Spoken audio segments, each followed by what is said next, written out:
할렐루야. 2월 2일 화요일 새벽 기도를 시작하도록 하겠습니다. 사도신경으로 우리의 신앙을 고백하시겠습니다. 나는 전능하신 아버지 하나님 천지의 창조주를 믿습니다.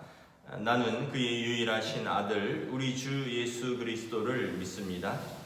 그는 성령으로 잉태되어 동정녀 마리아에게서 나시고 본디오 빌라도에게 고난을 받아 십자가에 못 박혀 죽으시고 장사된 지 사흘 만에 죽은 자 가운데서 다시 살아나셨으며 하늘에 오르시어 전능하신 아버지 하나님 우편에 앉아 계시다가 거기로부터 살아있는 자와 죽은 자를 심판하러 오십니다.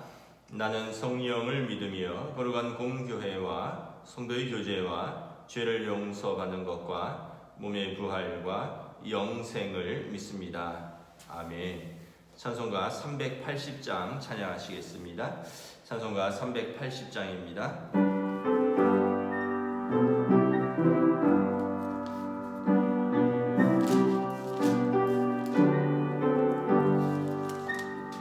나의 생명 되신 주 주님 앞에 나아갑니다.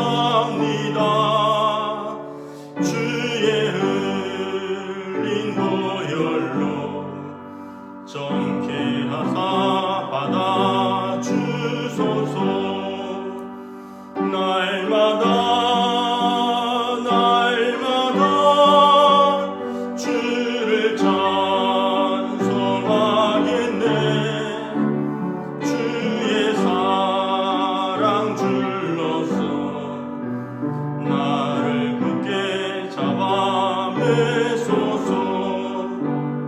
괴로운 세상 지낼 때 나를 인도하여 주소서.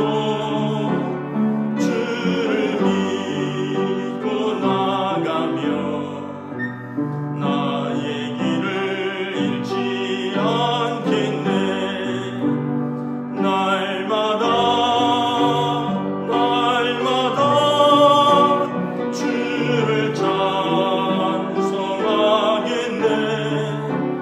주의 사랑 줄로서 나를 굳게 잡아 매소서. 세상 살아갈 때에 주를 더욱 사랑합니다. 밝고 빛난 천국에 나의 영혼 들어가겠네. 날마다 주를 찬송하겠네. 주의 사랑 줄로서 나를 굳게 잡아 매소서. 아멘. 오늘 우리 주신 하나님 말씀은 신약 성경 마태복음 9장 1절부터 14절부터 26절까지 말씀입니다. 마태복음 9장 14절부터 26절까지 말씀입니다. 다 찾으신 줄 알고 저 여러분들이 한 절씩 교독하도록 하겠습니다. 마태복음 9장 14절에서 26절까지 말씀입니다. 그때 요한의 제자들이 예수께 나와 이르되 우리와 바리새인들은 금식하는데 어찌하여 당신의 제자들은 금식하지 아니하나이까? 예수께서 그들에게 이르시되 혼인집 손님들이 신랑과 함께 있을 동안에 슬퍼할 수 있느냐? 그러나 신랑을 빼앗길 날이 이르리니 그때는 금식할 것이니라. 생배 조각을 낡은 옷에 붙이는 자가 없나니 이는 기운 것이 그 옷을 당기어 헤어짐이 더하게 되며 새 포도주를 낡은 가죽 부대에 넣지 아니하나니 그렇게 하면 부대가 터져 포도주도 쏟아지고 부대도 버리게 됨이라. 새 포도주는 새 부대에 넣어야 둘이 다 보존되느니라. 예수께서 이 말씀을 하실 때 한 관리가 와서 절하여 이르되 내 딸이 방금 죽었사오니 오셔서 그 몸에 손을 얹어 주소서. 그리면 살아나겠나이다 하니 예수께서 일어나 따라가심에 제자들도 가니라. 12해 동안이나 혈루증으로 앓는 여자가 예수의 뒤로 와서 그 겉옷가를 만지니 이는 제 마음에 그 겉옷만 만져도 구원을 받겠다 함이라. 예수께서 돌이켜 그를 보시며 이르시되 딸아 안심하라 내 믿음이 너를 구원하였다 하시니 여자가 그 즉시 구원을 받으니라. 예수께서 그 관리의 집에 가사 피리 부는 자들과 떠드는 무리를 보시고 이르시되 물러가라 이 소녀가 죽은 것이 아니라 잔다 하시니 그들이 비웃더라. 무리를 내보내신 후에 예수께서 들어가사 소녀의 손을 잡으심에 일어나는지라 그 소문이 그 온 땅에 퍼지더라. 아멘. 할렐루야. 오늘도 또 새날을 허락하셨습니다. 은혜와 평강으로 함께하여 주시는 복된 날이 되시기를 축복합니다. 또 오늘부터 또 며칠간은 또 강추위가 있다고 합니다. 한파에 또 각별히 건강을 유의하시기 바랍니다. 오늘 말씀에 보면 몇 가지 이야기를 나누고 있습니다. 14절부터 16절에 17절에 보면 금식 논쟁이라고 하는데 14절에 그때 요한의 제자들이 예수님께 나와서 묻습니다. 우리와 바리새인들은 금식하는데 어찌하여 당신의 제자들은 금식하지 아니하나이까? 이 요한의 제자들은 세례 요한의 제자들입니다. 세례 요한이 감옥에 갇히게 되죠. 헤롯 왕에게 미움을 보여서. 그래서 그 이후로 세례 요한의 제자들이 예수님을 따라다니게 됩니다. 물론 세례 요한이 보라 세상 죄를 지고 가는 하나님의 어린 양이로다 하고 예수님을 또 소개도 했고 예수님이 앞서서 자기가 그 길을 닦으러 왔고 자기는 예수님의 신발 끈도 풀기에 감당치 못할 사람이다 라고 했기 때문에 예수님을 따라다녔고 일부는 예수님의 제자가 되었습니다. 여러분 안드레 같은 경우 베드로의 형제 안드레 같은 경우는 원래는 세례 요한의 제자였습니다. 그런데 그 중에 일부는 이렇게 제자가 되지는 못하고 세례 요한의 복권을 기다리면서 세례 요한이 풀려나고 다시 활동할 때까지 기다리면서 예수님을 일시적으로 따라다니면서 예수님의 그 가르침과 또 이적을 관찰했던 사람들이 있었던 것으로 보입니다. 신학자들에 의하면 3세기까지 세례 요한의 제자들이 존재했다라는 기록이 있다고 합니다. 3세기는 여러분 예수님이 부활 승천하시고 무려 100년이 더 지나고서도 이제 세례 요한의 제자들이 존재했다는 거죠. 그분들은 에세네파라고 합니다. 에세네파. 그 당시에 이제 몇 가지 유대의 종교적 당파들이 있었죠. 우리가 잘 아는 바리새파, 경건한 평신도 운동인데 이후에는 이제 율법주의자들로 변질되었고 사두개파, 헤로드 왕과 로마에 적극적으로 부역하는 현세파들이죠. 그리고 열심당들, 이제 열심당은 이제 그 레지스탕스입니다. 유대의 독립을 꾀하면서 칼을 품고 다니는 그런 열심당들이 있었고요. 에세네파가 있었는데 에세네파는 사해 바다 근처에 동굴 같은 데서 공동체 생활을 하면서 일종의 지금의 수도원파라고 보시면 되겠습니다. 쿰란 공동체라고 하는데 사해 바다 근처에 그 동굴 같은 데서 이제 공동체를 이루어서 그곳에서 성경을 읽고 구약 성경이죠. 또 금식하고 회개의 기도와 금식이 그분들의 특징이었습니다. 에세네파는 굉장히 경건한 파죠. 그런데 오늘 그 세례 요한의 제자들 중에 일부가 아마 예수님께서 세리 마태의 집의 잔치자리에서 이렇게 식사를 같이 하는 것을 관찰하고 질문을 했던 것 같습니다. 우리와 바리새인들은 금식하는데 어찌하여 당신의 제자들은 금식하지 아니하나이까? 유대인들의 율법에 의하면 그 사람들은 그 전통과 관습이죠. 일주일에 2번을 금식을 했습니다. 또 하루에 3번을 기도하는 시간이 있고요. 일주일에 2번을 금식하고 또 이렇게 구제하는 날이 따로 있었습니다. 그러니까 이 사람들은 지금 예수님께 묻는 거예요. 예수님 따라다녀 보니까 예수님과 예수님의 제자들은 금식하지 않는다는 거예요. 우리는 기도하고 금식하는 것 이걸 열심히 하는데 또 심지어 바리새인들도 에세네파가 바리새인들을 좋아하지는 않습니다. 그럼에도 불구하고 그들은 율법에는 열심이었으니까 바리새인들이 그 금식하면서 슬픈 표정 짓고 있다고 예수님이 그렇게 하지 말라 그러셨잖아요. 그러나 어쨌든 에세네파가 볼 때 당신의 제자들은 그 우리들이 지켜온 전통과 관습을 따라서 신앙생활을 하지 않는다는 것입니다. 왜 금식하지 않습니까?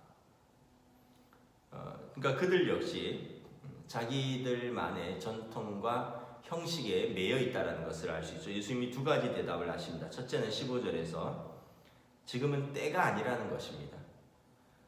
혼인집 손님들이 신랑과 함께 있을 동안에 금식하면서 슬퍼할 수 있느냐?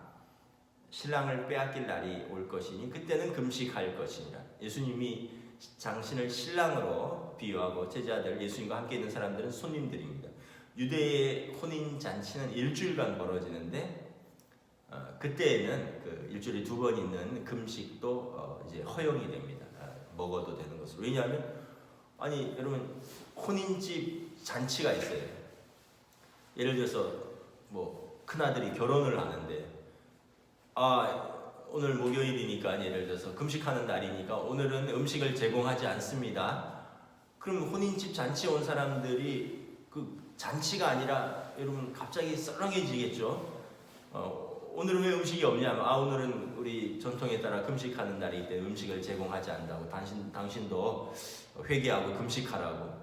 그럼 잔치가 깨어지는 거죠. 그래서 혼인 잔치 같은 경우는 일주일 동안이니까 그때는 금식을 면제해 줬습니다. 예수님이 이걸 비유하는 것입니다. 지금 예수님과 제자들은 신랑과 함께 있는 혼인 잔치와 같은 기간이다. 이제 곧 신랑을 빼앗길 것이다. 예수님이 십자가를 지시면 제자들은 하지 말라고 해도 금식할 것이다. 이 때에 대해서 말씀을 하시고요. 2번째는 낡은 가죽 부대와 세포도주 또 생배 조각과 낡은 옷 이야기를 하십니다. 16절에 생배 조각을 낡은 옷에 붙이는 자가 없다는 것입니다. 여러분 생배 조각은 이렇게 좀 당기는 특성이 있는데 낡은 옷에 붙이면 이제 생배 조각이 당기는 특성 때문에 낡은 옷도 같이 헤어진다는 거죠.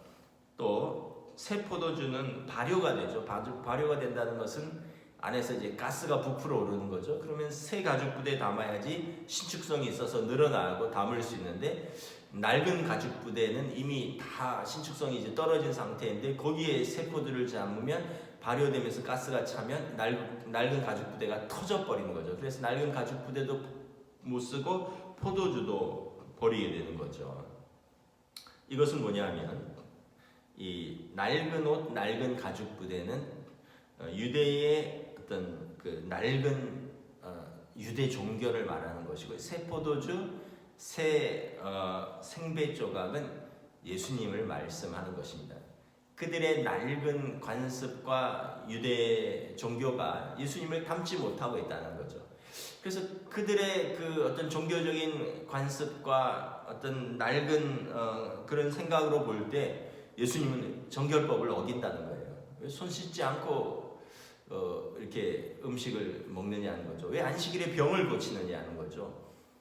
이런 모든 것들은 예수님이 보실 때 너희들의 낡은 유대 종교로 메시아를 담을 수 없다라는 것입니다. 그래서 그들의 낡은 그런 종교적인 관습과 그런 생각, 고정관념들, 편견들로서 사람들을 긍휼히 여기지 못하고 율법적인 잣대로 너는 죄인이다. 너는 나처럼 신앙생활하지 못하니까 신앙생활을 잘 못하는 거다.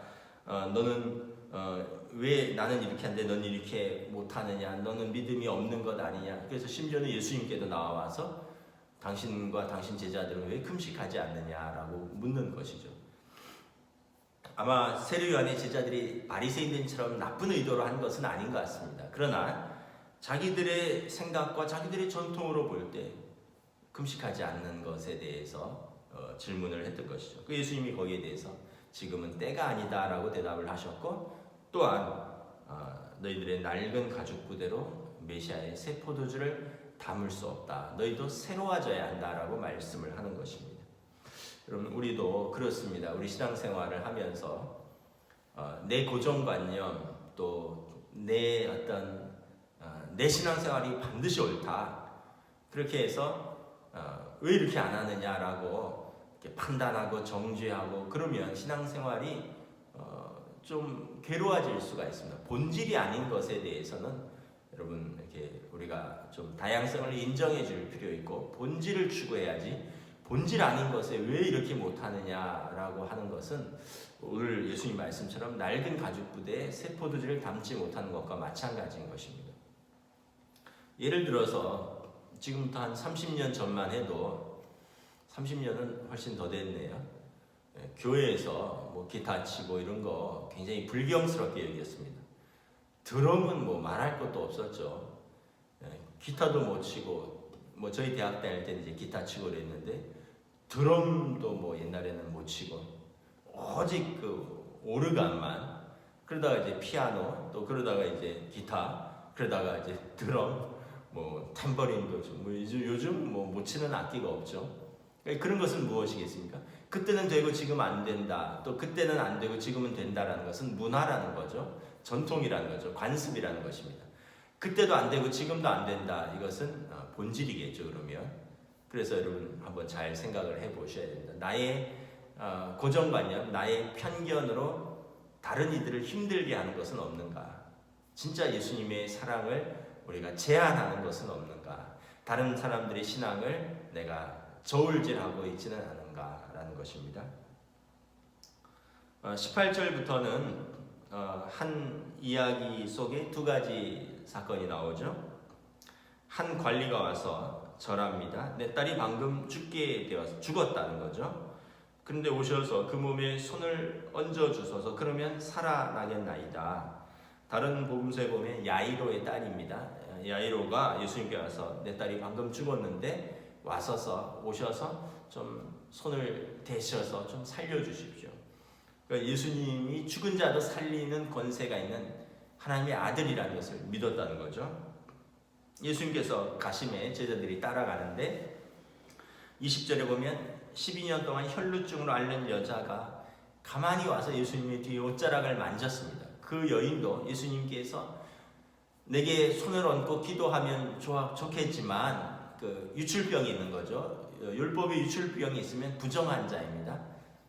뭐 문둥병이나 피부병이나 이런 피를 흘리는 이런 병들은 다 부정하기 때문에 이제 자신이 부정한 사람이 정한 사람 앞에 나설 수 없는 것이죠. 그래서 예수님께 기도도 좀 받고 싶고 예수님이 안수도 해주셨으면 좋겠지만 그럴 만한 형편도 안 되고, 그래서 몰래 예수님의 옷자락을 만졌습니다. 다른 성경에 보면 그 예수님이 누가 내 옷을 만졌느냐라고 물으셔요. 그러니까 제자들이 아니 이렇게 사람들이 몰려드는데 누가 옷자락 만지는 것을 그걸 어떻게 압니까? 밀려드는데, 그 예수님이 아니다, 내게서 능력이 나갔다라고 이야기를 하죠. 그러니까 이제 이 여인이 두려워서 제가 만졌나이다 이렇게 말씀을 합니다. 이제 다른 복음서에 근데 예수님께서는 누가 당신의 옷자락을 만졌는지 아셨습니다. 그녀의 그 간절한 마음을 알고 있었던 거죠. 예수님이 그녀를 돌아보시면서 이렇게 말씀하십니다. 따라 안심하라. Take heart, daughter, 이렇게 되어 있습니다. 어제 말씀에 여러분 중풍병자를 이제 친구들이 메어왔잖아요. 예수님이 그 친구들의 믿음을 칭찬하시면서 뭐라 그랬습니까? 작은 자여 안심하라. Take heart, son. 예수님이 이 다른 사람들이 다 부정하다고 여기는 그녀에게 따라 안심하라 라고 말씀을 하셨습니다. 여러분 얼마나 위로가 됐을까요? 12년 동안 유출병으로 인해서 고통을 당하고 있었고요.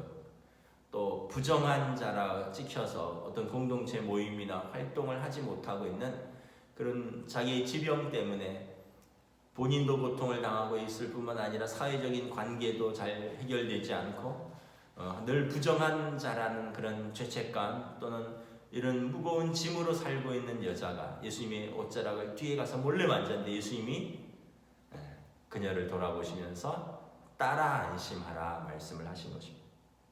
그리고 예수님이 말씀하십니다.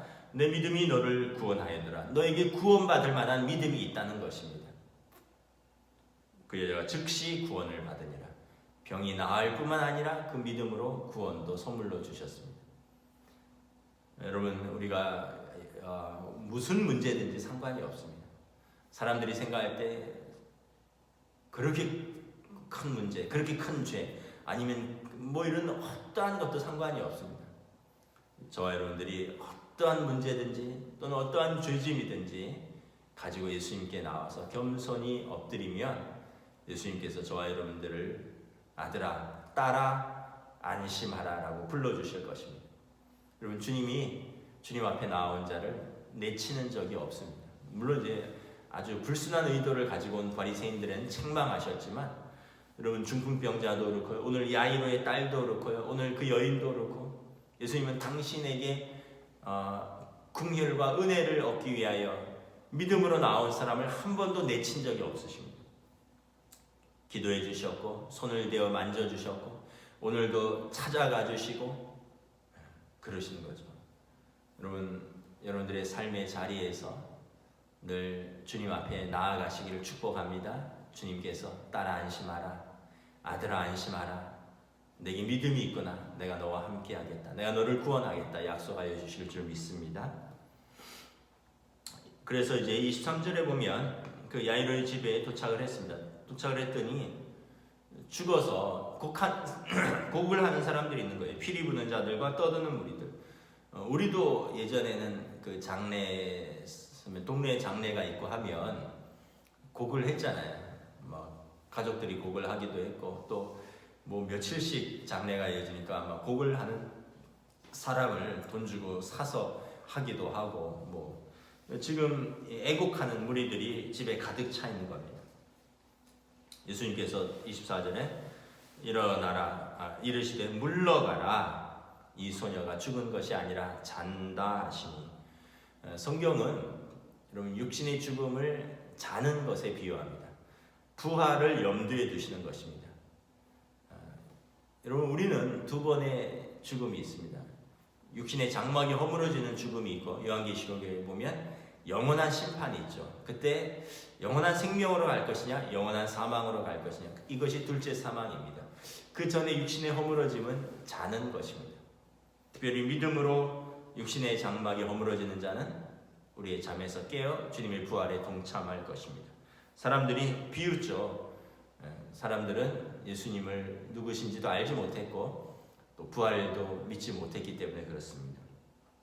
예수님께서 무리를 내보내시고 소녀의 손을 잡아서 일으키십니다. 그 유명한 달리다 쿰입니다.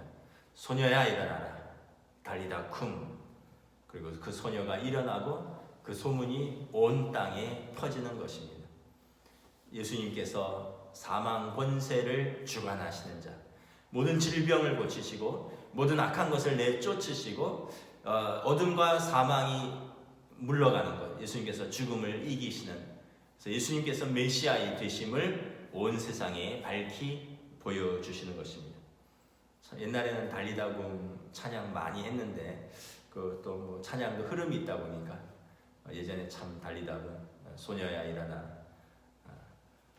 그래서 저와 여러분들의 삶에서 주님이 우리 손을 붙들어 주십니다. 아들아 안심하라, 딸아 안심하라, 일어나라. 우리의 손을 붙들고 여러분 2021년 주님이 우리 손을 붙들고 일으켜 주시고 주님 친히 동행하여 주시고 친히 은혜 베풀어 주시고 또 우리로 하여금 믿음으로 우리가 새 포도주로 주님을 향한 뜨거운 사랑과 또 더 새로워진 삶으로 은혜와 평강을 누리시기를 주님의 이름으로 축복합니다.